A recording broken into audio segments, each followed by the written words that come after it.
Hello, everyone. Welcome to our engagement events for the Second and Third Avenue Walking, Cycling, and Driving Improvement Project. My name is Isaac, and I'm the engagement consultant with the City of Saskatoon. First, we would like to acknowledge that this event takes place on Treaty 6 territory and homeland of the Métis. I'm joined by Marinil, the manager of the Connecting Second and Third Avenue project, and Scott, who is the real estate manager with Saskatoon Land. And then I have other members of the project team who are also helping behind the scenes.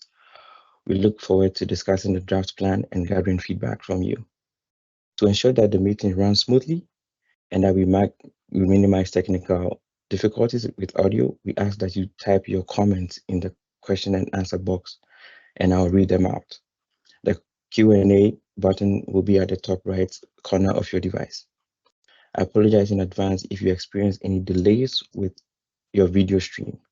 You may want to turn on your closed captioning to help you follow along. If you have joined us on a smartphone, it may queue up the recording when you're typing your comments, so you may be out of sync with real time for this meeting. If you're unable to type your comment in the question and answer box, or if you have other technical issues during the meeting, we ask that you reach out to us through one of the other engagement methods to submit your traffic concerns. We have options for email, phone, online survey, letters, etc. Details will be provided later in the meeting. So today we are hoping to hear from you and your neighbors on the recommendation that we are proposing. Our event today will begin with a presentation by the project team.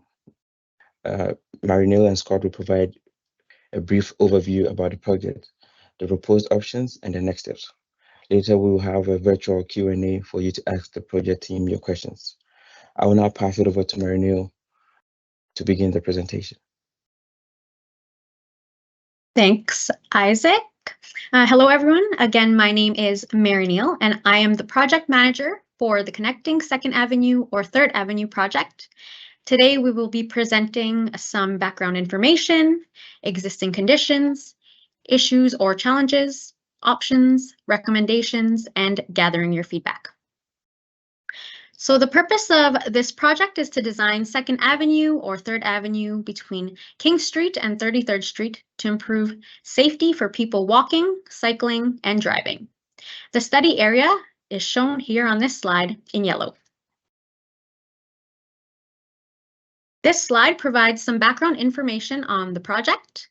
In the 1980s, the city of Saskatoon acquired properties along the 900 block of 3rd Avenue North, outlined here,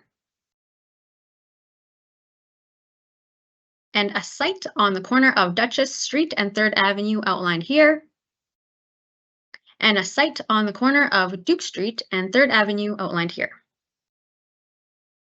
At that time, the project team examined upgrading to a 4-lane divided roadway plus left turn lanes with on-street parking and bike lanes. The intent was to widen 3rd Avenue North, but the project was postponed because of the Circle Drive South project. There was also a recommendation from the City Park Local Area Plan, also known as the LAP. The recommendation is shown on this slide, that the transportation branch, in addition to the required public notice policy, present the proposed design for the 3rd Avenue road widening to the City Park Community Association and City Park Local Area Planning Committee, and that the land branch meets with the City Park Local Area Planning Committee in regard to the development of this property. Note that there is no longer a City Park Local Area Planning Committee, so it would only be the City Park Community Association.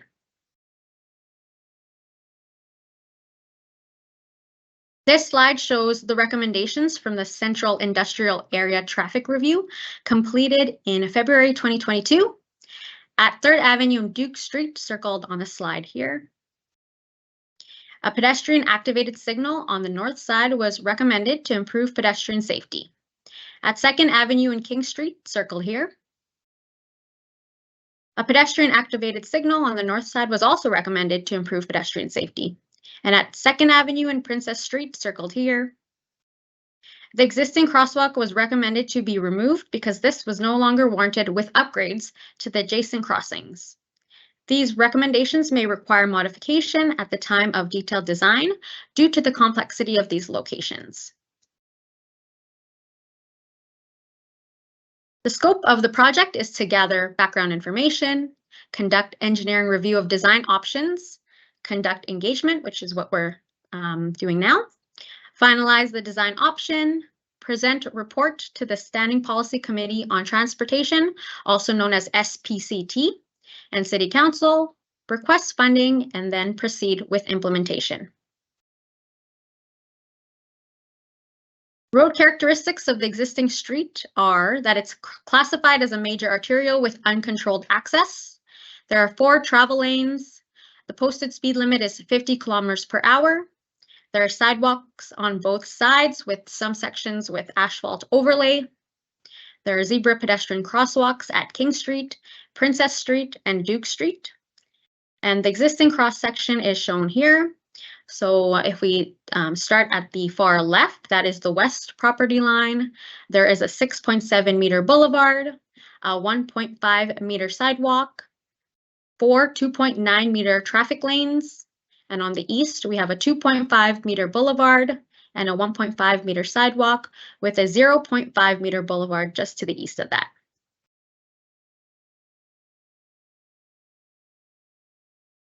This slide shows a map with traffic and collision data.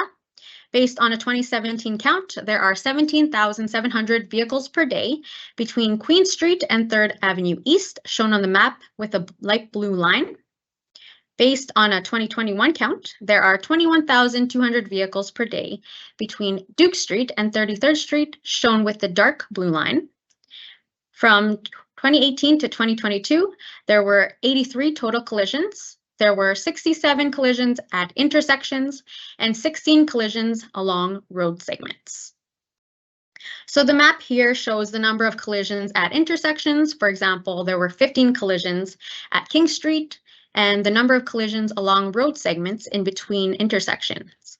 For example, there were 6 collisions between King Street and Princess Street.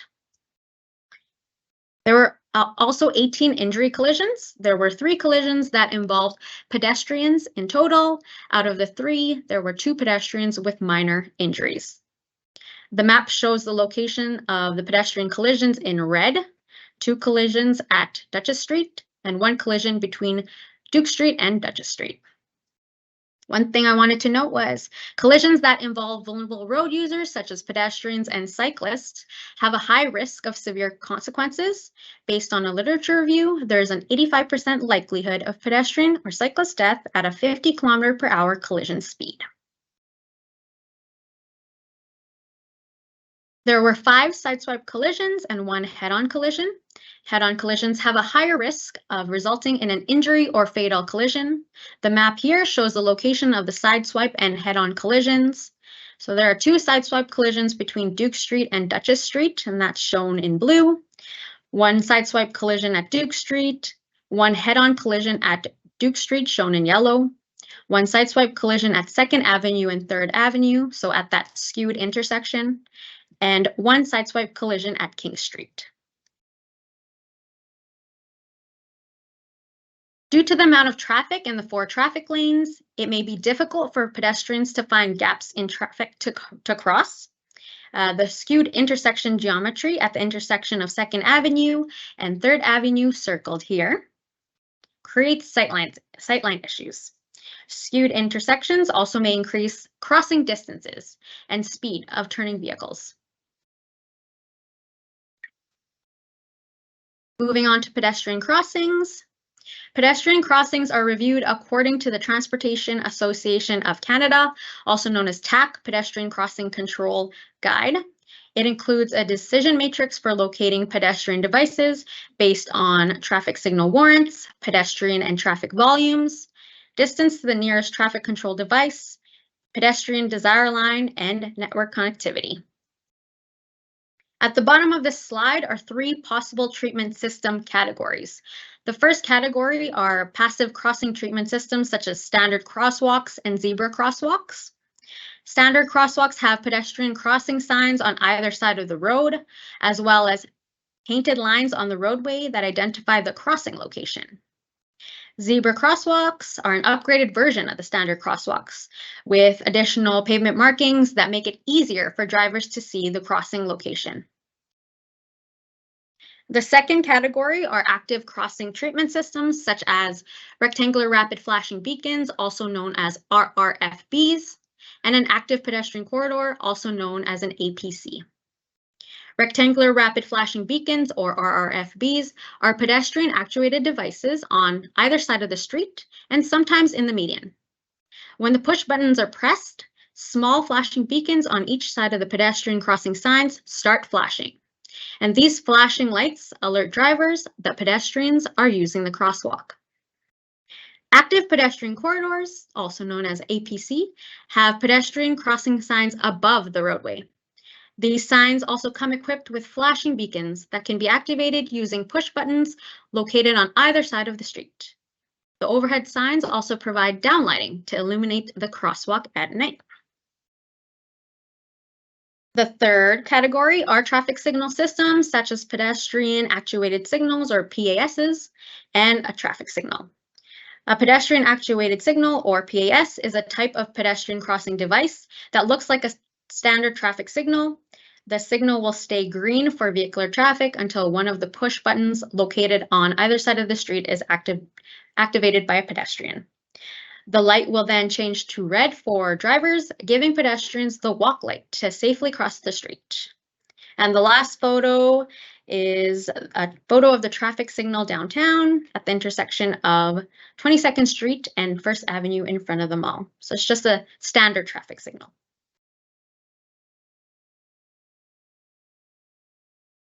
This slide presents the options that we considered. The first is option number 1, do nothing. No improvements are recommended with that option. We have option 2A, widen to the west with a separated sidewalk. So that means widening to the west by moving the west curb farther west, a sidewalk that is separated from the traffic lane but by a 0.5 meter boulevard. Option 2B is widen to the west with a combined sidewalk. So that's pretty much the same as 2A, but the sidewalk is not separated from the traffic lane. The last option is option 3, widen to the east, and that's widening by moving the east curb farther east. Here are the design elements included in the 3 widening options. So you'll see wider traffic lanes, wider sidewalk widths, a 3-meter shared use pathway, no median, new pedestrian curb ramps, and new pedestrian devices. This table shows the options and information about the traffic lanes and active transportation facilities. Existing and proposed widths are also shown. The table also shows if the design option meets the design criteria. So I'll just go through some of the information on this slide. If we start with option number 1, under traffic lanes, the existing lane width is 2.9. The design criteria for an arterial street is 3.6 meters. And so the existing lane width does not meet the design criteria, so we have a no here. For 2A, 2B, and 3, the proposed lane widths are 3.6, so it does meet that design criteria, and the rest of these cells have a yes. We move into active transportation facilities. Option 1 has an existing sidewalk width of 1.5 meters. The design criteria is a 2.5 meter sidewalk for arterial streets and a 3-meter shared use pathway, so that option does not meet the design criteria. Option 2A proposes a 2.5 meter sidewalk on the west side and a 3-meter shared use pathway on the east side, and that does meet the design criteria for the portion of the street where there is new curb, and we'll be tying into existing sidewalk for the remainder. We'll have more details about each of these options in the coming slides here. There's going to be some cross sections that we're showing. Option 2B has a proposed width of 1.8 meter sidewalk on west side and 3-meter shared use pathway on the east side. So that one does not meet the design criteria. And then option number 3 proposes a 1.5 meter sidewalk on the west side. We're not proposing any changes on the west side, but there is a 3 meter shared use pathway on the east side. And again, that option does not meet the design criteria. And as promised, we will now go through the cross sections and some of the details behind those. This slide shows existing and proposed cross section for option 2A, widen to the west with a separated sidewalk. So we have at the top here the existing cross section, and then we have the proposed option just underneath for comparison. The existing 6.7 meter boulevard is now reducing to a 2.3 meter boulevard. And then we'll have a 2.5 meter sidewalk. And that sidewalk is separated from the 3.6 meter traffic lane with a 0.5 meter boulevard. And so you'll see that the west curb there in the existing compared to the proposed is moving farther to the west. And that gives us room for the wider 3.6 meter traffic lanes. If we move over to the east side or the right side of the slide, the 2.5 meter existing boulevard will remain. You'll see that in the proposed, it's still a 2.5 meter boulevard, but the existing 1.5 meter sidewalk is now increasing and turning into, is proposed to be a 3 meter shared use pathway. And then we have a 0.5 meter boulevard just to the east of that proposed. So what's indicated at the very bottom is the distance between the existing property line and the proposed property line, and that is at a 1.5 meter distance. That's option 2A. Option 2B is very similar to 2A. The only difference is really that this is a combined sidewalk. There's no separation between the sidewalk here from the traffic lane. So it's really the difference that you'll see is on the west side. That 6.7 existing boulevard is still going to be, it's going to actually reduce, but it'll be to a 3.5 meter boulevard, not a 2.3 that you saw on the last slide in 2A. And so the sidewalk will be a 1.8 meter sidewalk. And that gives us room for the 3.6 meter traffic lanes. And then everything on the east side is pretty much the same as it's proposed in 2A. Okay, option number 3, this is the widen to the east option. We are not proposing any changes to the west side. You'll see that that boulevard and that 1.5 meter sidewalk remains the same. We are able to widen to 3.6 meter traffic lanes by moving the east curb farther east. And so we're going from a 2.5 meter boulevard to a 2.3 meter boulevard with a 3 meter shared use pathway and a 0.5 meter boulevard just to the east of that shared use pathway. And the distance between the existing property line and proposed property line now increases to 4.3 meters.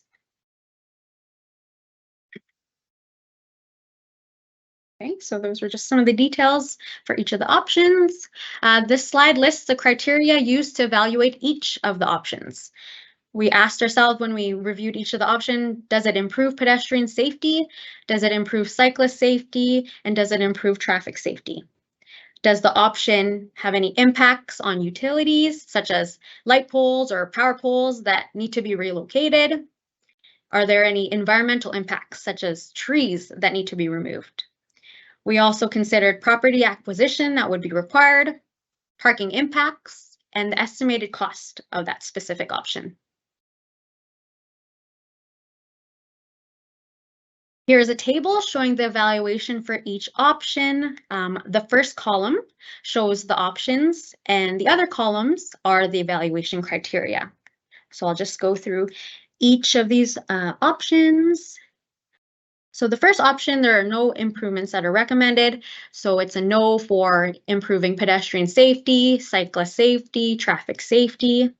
and also no impacts on utilities, no environmental impacts, no property acquisition, no parking impacts. And of course, the estimated cost is zero. In summary, this option is not recommended. It does not meet the project purpose. Moving on to the second line, 2A, widen to the west with a separated sidewalk. This option does improve pedestrian safety, cyclist safety, and traffic safety. There's additional notes there, but I won't read that out. The impact on utilities for 2A, 4 light poles and 2 distribution poles would be impacted. 5 boulevard trees would need to be removed with this option. No property acquisition would be required. 6 parking spaces would need to be removed along the east side of 3rd Avenue North, but 1 parking space could be created along a proposed cul-de-sac. And the estimated cost associated with this option would be $1.06 million. In summary, this option is not recommended because of the larger impact on utilities. We'll jump to option 3, widen to the east. This option also improves pedestrian safety, cyclist safety, and traffic safety. It has no utilities that would need to be impacted. However, there are 13 boulevard trees that we need to be removed. And there's also some property acquisition that would be required for 2 lots. Parking impacts are very similar to 2A, and the estimated cost is around $950,000. So in summary, this option is also not recommended because of more environmental impacts and property acquisition that would be required. So last would be 2B, widen to the west, combined sidewalk. This option improves pedestrian safety, cyclist safety, and traffic safety.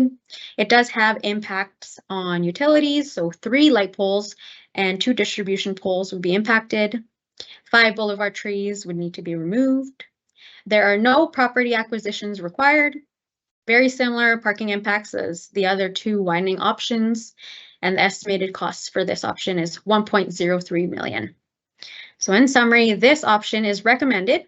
It results in less environmental impacts compared to option 3, no additional property acquisition required, and it still meets most of the project goals. Okay, this is a cross-section of the proposed option 2B, widen to the west with a combined sidewalk. As I noted earlier, the city of Saskatoon acquired properties in the 1980s, and our proposed option requires a portion of that. So in this specific cross-section, we'll need that 1.5 meters that's indicated between the existing property line and that proposed property line. I'll pass it over to Scott now to provide some information on the remnant lands. Thank you, Mary Neal. Good presentation on the transportation information there. So I'm Scott McCaig. I'm the city's real estate manager as part of the Saskatoon Land Group. So Saskatoon Land is the city's development arm. We look after all the city's vacant land holdings, and we've overseen these lands along 3rd Avenue since the 80s when they were purchased for this roadway project. So history that's been talked about a little bit here. So in the 80s, the city had assembled the lands required for this transportation project, and we've held them since in anticipation of this transportation project. And when the lands were purchased, the context of the buying was that the remnant land not needed for the roadway project would result in the leftover properties being sold off for development in the future. So in 2007, there's the local area plan that was done for the area, and it had talked about these lands and the transportation project and the remnant aspect of them and what the future of those lands would be. As part of that local area plan, there is some conversation about a pocket park and some other uses. And at the time, the response from administration was that this was not a suitable location for a pocket park, given that it's along an arterial roadway, and raised some safety concerns there. So since the city has not had an immediate need for the lands until this project is sorted out here, we've been working with the food bank to have their potato patch on it. So that's been the use on the property since about 2011.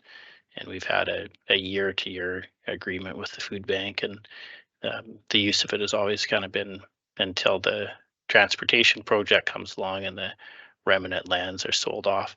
So the potato patch is, well, the food bank has now acquired a new property over on Avenue P. So they've indicated that 2024 is going to be their last year operating their potato patch on this property. So with the project coming along and the food bank transitioning off, we're starting to have some conversations as part of this about the future of the lands. So the current zoning on the property is an M1 zoning, and at this time we've got to do some more investigations in terms of servicing and transportation access and how these lands could align with the city's growth plan goals and infill targets. In terms of timelines, nothing is determined at this point. It's still all pending the transportation project, as that needs to sort out the land requirements, and then after that's sorted out, the city would be able to work towards the sale of the remnant lands. As part of the local area plan that was done in 2007, the city is committed to engaging with what would now be the City Park Community Association on the remnant sale of the land. So as the sales process advances, we'll be out to talk with the community association and make sure that conversations are had at that level. So what we've got up on screen here is a visual of the 2B option and the land requirements that would be associated as part of that. So the blue is the 3-meter wide multi-use path that's being proposed, and that would result in the yellow areas being remnant land that would be available for sale and redevelopment at some point. So that wraps up kind of my portion of the remnant land, so I'll kick it back to the meeting host.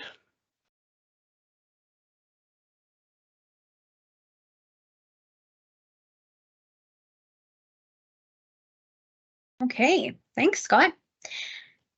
We will now go through the proposed option in more detail. At this point, please feel free to start entering your comments or questions in the chat box as we discuss the proposed option. You can like a comment to indicate that you agree with or support it. We'd like to make sure everyone has an opportunity to comment and share their concerns and try to avoid any repetitive discussion. We'll check the chat box and read out any comments or questions as we go through the role plan here. So I'm just gonna get a little zoomed in version at the intersection of King Street and 2nd Avenue. Yes, we will start there. Perfect. Okay. So at this intersection, the proposed changes are indicated by the red text and the red line work. The first I'll point out is the installation of the pedestrian actuated signal. We do have a note there that this is subject to change during detailed design. And on the northeast corner, which would be on your bottom right of this intersection, you'll see red line work. So that indicates just new pedestrian curb ramp that would need to be installed to line up with the new pedestrian actuated signal. And with that signal proposed, we are proposing to remove the existing zebra crosswalk on the south side of the intersection. That would just be to your left as you're viewing it here. We are also proposing the installation of concrete median islands on the south and north legs of this intersection, again, on your left and right.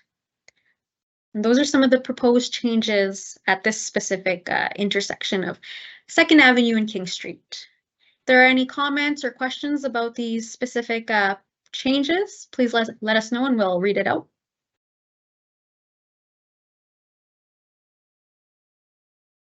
I'll also note that with the red text here, it notes 3.6 meter traffic lanes that tie into the existing traffic lanes just south of King Street.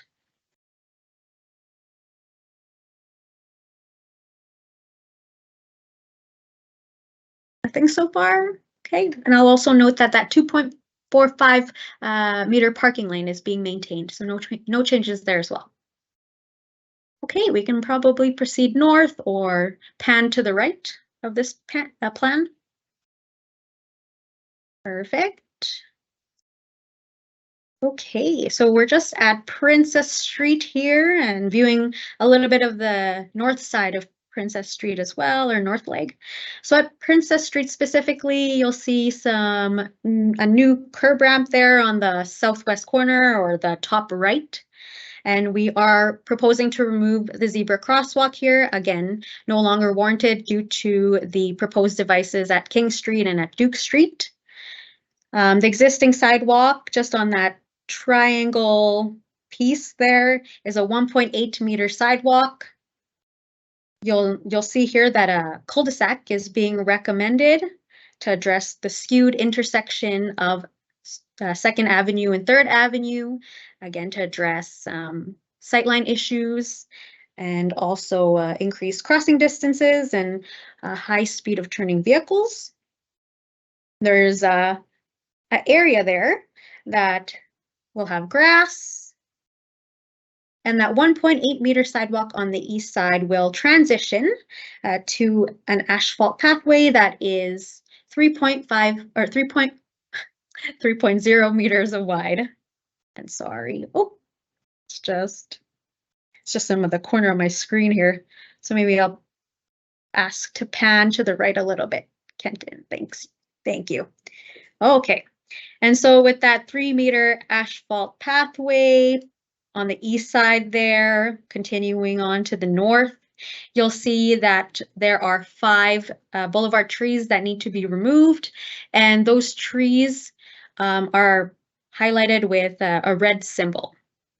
So you'll see one tree near the cul-de-sac proposed to be removed, one just right in front of the lot of 828, and then the one in front of 840.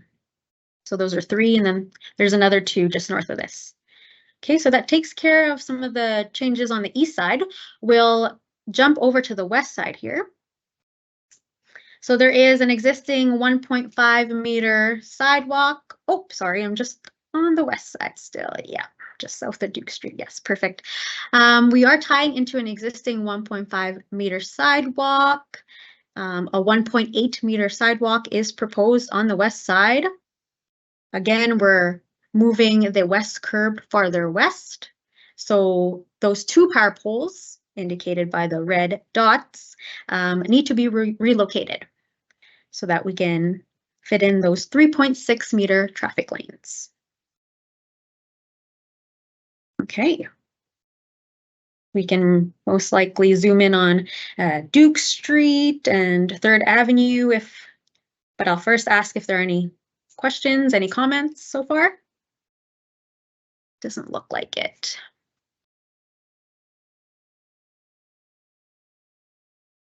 Okay, we can move north a little bit of Duke Street.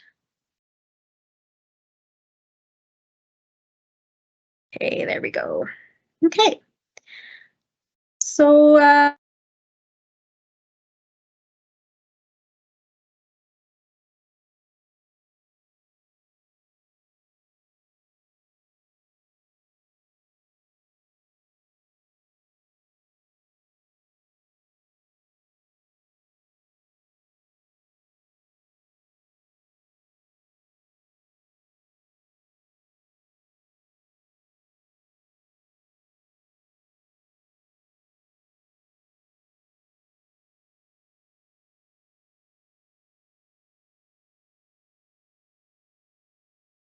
Hello, everyone. My name is Ken Lysak with the City of Saskatoon.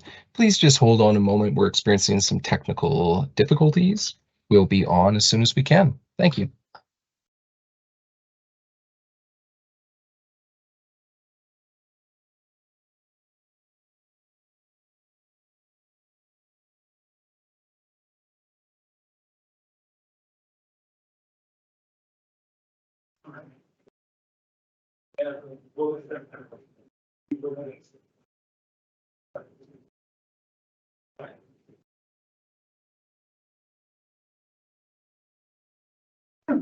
Yeah, intern just dropped.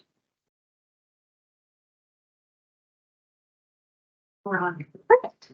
Okay, so we are at Duke Street and 3rd Avenue intersection. Hopefully you can hear me loud and clear here. Yes, Marino, before you continue, somebody has a question, Oh, perfect. and the person wants to know, can the sidewalk and asphalt walk not be modified to save all the trees? The asphalt pathway modified to save some of the trees. All the trees. Oh, Can the all sidewalk, 5 of the proposed trees.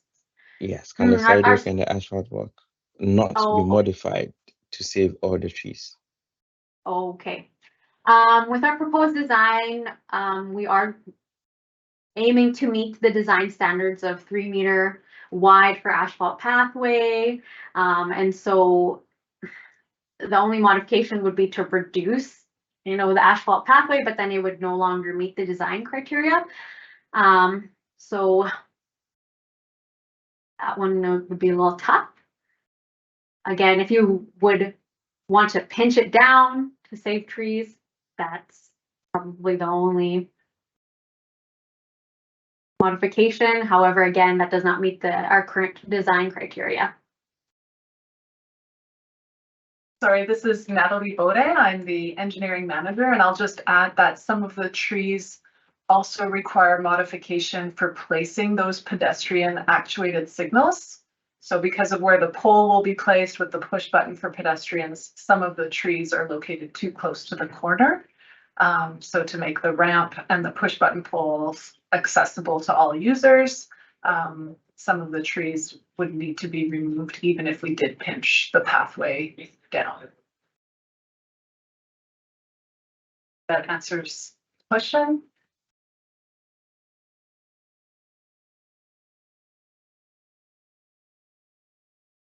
Some traffic sufficient for the growth rate. Any other questions, Isaac?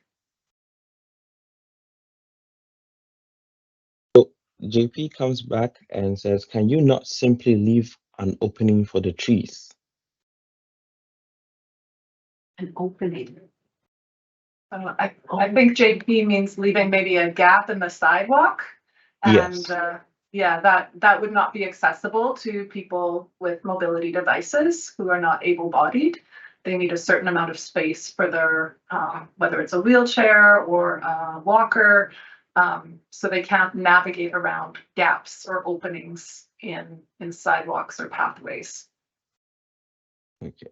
Another question is that, are there any metrics for the growth rate of traffic on 2nd and 3rd Ave over 10 years or more? Is 4 lanes of traffic sufficient for the growth rate? For the purposes of this study, I did not apply any growth rates to the traffic counts that we have. Natalie, I'm not too sure if you have some additional information to provide on that one. No, we did not apply a growth rate to the traffic. We don't anticipate a widening to 6 lanes would be necessary with the future development. Most of this area is established, so would not anticipate a need for more than 4 traffic lanes through this section. Okay. Another question is that, if sidewalk is widened on the west side of 3rd Avenue, would the remand lands at the potato patch go out for sale? ADN development. Scott McKay here with Saskatoon Land. So that is the intention, is once the Third Avenue transportation project has their land requirements sorted out, the remnant lands would be brought out for sale and redevelopment. So JP has a follow-up. He said JP says, can you not use tree grates or paving stones?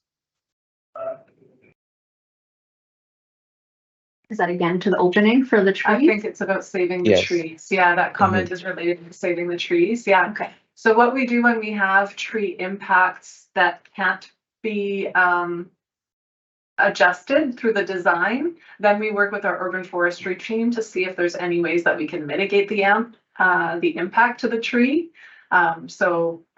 Once we enter the detailed design stage, we'll know better if any paving stones or tree bridges around roots or anything can be done. But it often depends on the species of the tree and the root system for the tree, if anything can be done to save it, depending how close we are to the actual tree trunk. So we don't know yet those details, unfortunately.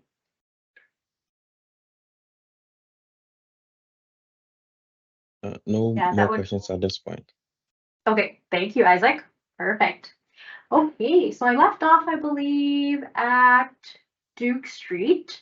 So the proposal there is just the pedestrian actuated signal. Again, subject to change during detailed design. And you'll see at each of the corners at that intersection, there are new pedestrian curb ramps that are proposed. Marinil, Yes. there's another question. Okay. If the sidewalk is widened to the west side, is there an impact to the businesses along 3rd and 2nd Avenue? So would that be like the specific property lines? There are no impacts. It would just be widening and reducing that existing 6.7 meter boulevard. And sorry, to add to Mary Neal's response, there might be some adjustments to their driveways just to ensure that the slope ties in properly to the new street. Just to make sure that the access doesn't get too steep or anything with the new curb line.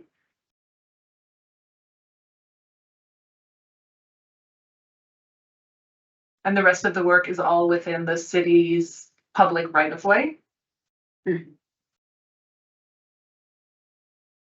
No more questions at the moment. Thanks, Isaac. Okay, we'll move between the block, between Duke Street and Duchess Street. I'm just gonna yes, right here. Okay. Oh, sorry, just back a little bit. Yes, thank you. On the east side, you'll see that 3 meter wide asphalt path. Carry on north. There's a little note there as well that street lighting will be provided on this block face. Then if we jump over to the west side with that 1.8 meter sidewalk being proposed, those driveways will need to be reshaped. And then 3 light poles that are shown in red will need to be relocated. Okay, and then just north of Duchess Street, you'll see that the 3 meter asphalt path, yeah, just into that 302 lot, carries on north past Lorison Street, and the path pretty much connects to 33rd Street multi-use pathway. There is a note there that the 3 meter wide pathway does pinch to 2 meters around that rail signal post. That takes care of the changes on the east side.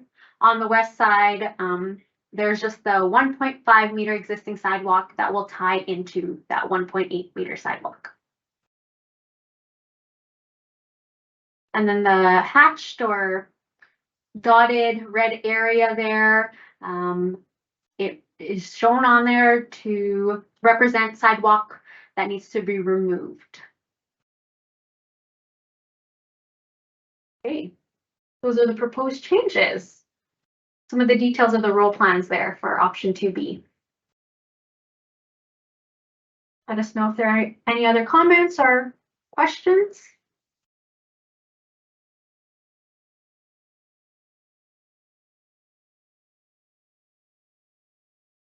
No, they are not.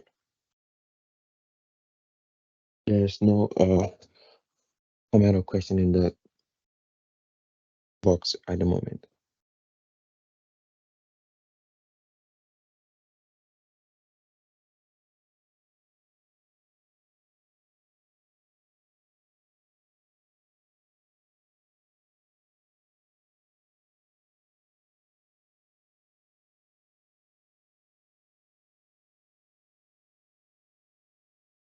If there aren't any other comments or questions, we can probably move into some next steps. And then if any comments or questions come up during then, we can address it. Okay, perfect. Yes, perfect. Thank you. Okay, we will gather feedback until December 29th. Once that comment period has come to an end, we will finalize the recommendations in the winter of 2023-2024.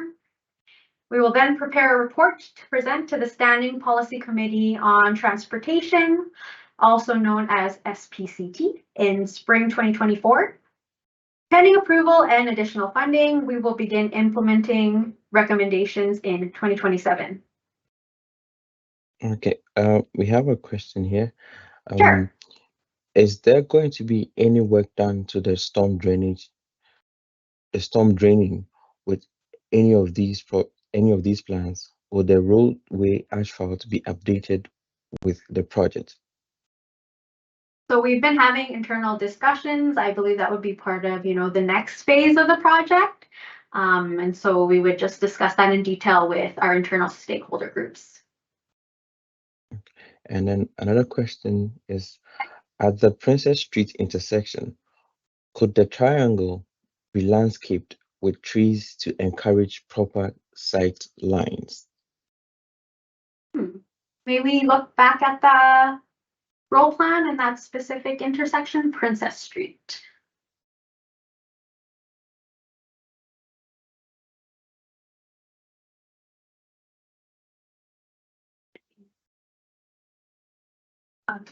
Landscaped, what's the question? Can you read it again, Isaac? At the Princess Street intersection, could the triangle be landscaped with trees to encourage proper sight lines? It can be landscaped. We've actually had some preliminary discussions with urban forestry. We're looking at potential locations for future plantings of trees. But the sightline question, I may need some additional information from Natalie on that one.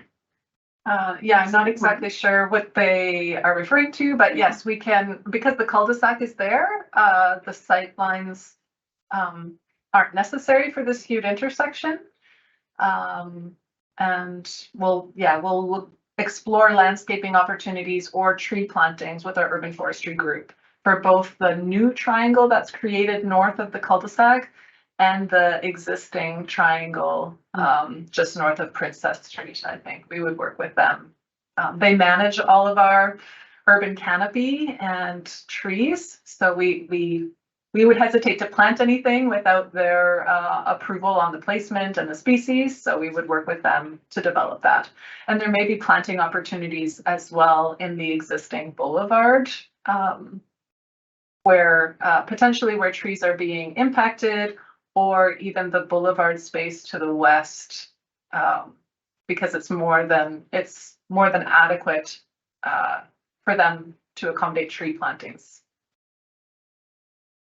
Depending on the power pole. Right, the power lines, yeah, exactly. Sometimes that affects the tree plantings as well.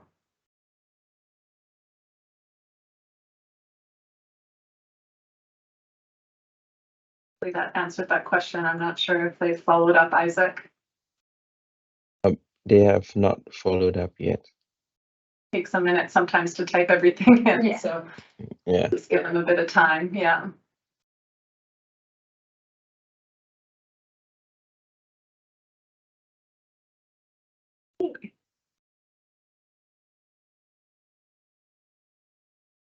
While we wait for maybe more comments or follow-up, we can probably go to slide 26 there, have your say yes. Okay, please feel free to reach out to us if you think of any additional concerns. We will post the meeting materials and we encourage you to share the information with your neighbors so that they also have an opportunity to participate. As mentioned earlier, we have multiple methods for submitting comments. You can complete the online survey, post comments, and subscribe for updates at the saskatoon.ca/engage/second-av-third-av engage page. Sorry, quite long. Long one. Whoa, I've lost my script now. Or you can scan the QR code. You can also phone us at 306-975-2476. You can email us at ntr@saskatoon.ca or send us a letter. And some of that information is listed on this slide. Again, we ask that you please submit your comments by December 29th. Okay. Another comment or question. Was a pedestrian sidewalk considered on the south side of Princess, as this is an access into City Park? On the south side. So because we did have a review, we completed a review of King Street, Princess Street, and Duke Street. We found based on the traffic counts that the pedestrian volumes here are a lot lower than the two. So the recommendation was to install the pedestrian devices at the adjacent crossings, and the recommendation at this specific intersection was to remove the crosswalk. So a crosswalk on the north and on the south side would not be recommended. Unless it's a sidewalk rather than a crosswalk. That was suggested there. Looks like it's crosswalk is the comment. We do have a question in the survey on out of the 3 locations where you would prefer to have the pedestrian actuated devices. So if you disagree with the King Street, Duke Street intersections, please let us know through your survey response. That's important for us to know. We want to make sure we get the 2 devices in at the most appropriate places for the neighborhood and the employment area.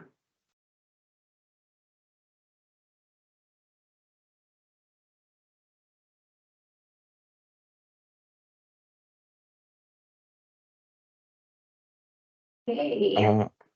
Another comment. Some sidewalks are not continuous on Princess. Those would be east-west sidewalks. It We was do not. have okay. We can specify. Okay. We do have a sidewalk infill program that works at addressing gaps in our sidewalk network. So perhaps we can take a look at, where some of those locations stand on the priority list. But we'll definitely be noting the comments and the concerns today so that we can take it back to the team and review it further.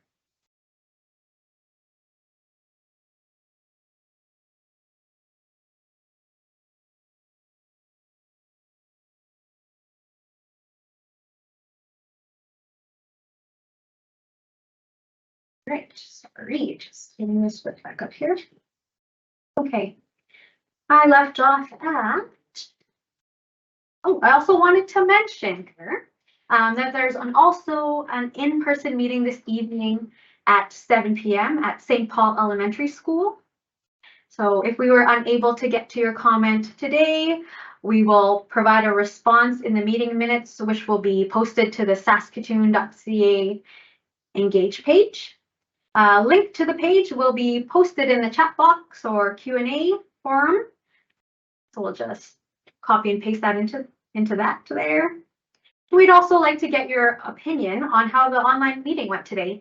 So please let us know by filling out the online survey.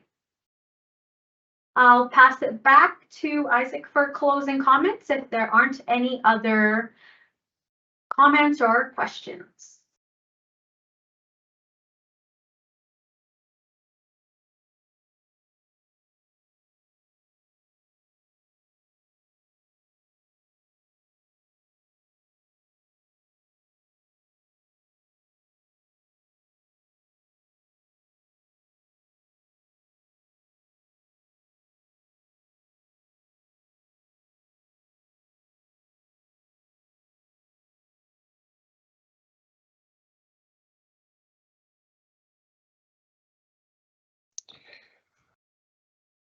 Okay, so looks like no more questions or comments are coming in. So on behalf of our team, I would like to thank you for joining us today and for participating in the Connecting Second and Third Avenue project. If you have more questions and we couldn't get to it, please visit the Engage page where you can take the online survey or you can contact us and then we'll get to your comments or your questions. Oh, yeah, okay, so somebody says, looks great, much needed upgrade. So that was a comment from someone. So thank you everyone for joining us and have a good day. Thank you. Thank you. Yeah, thanks to everybody. Maybe see some people tonight. Yes.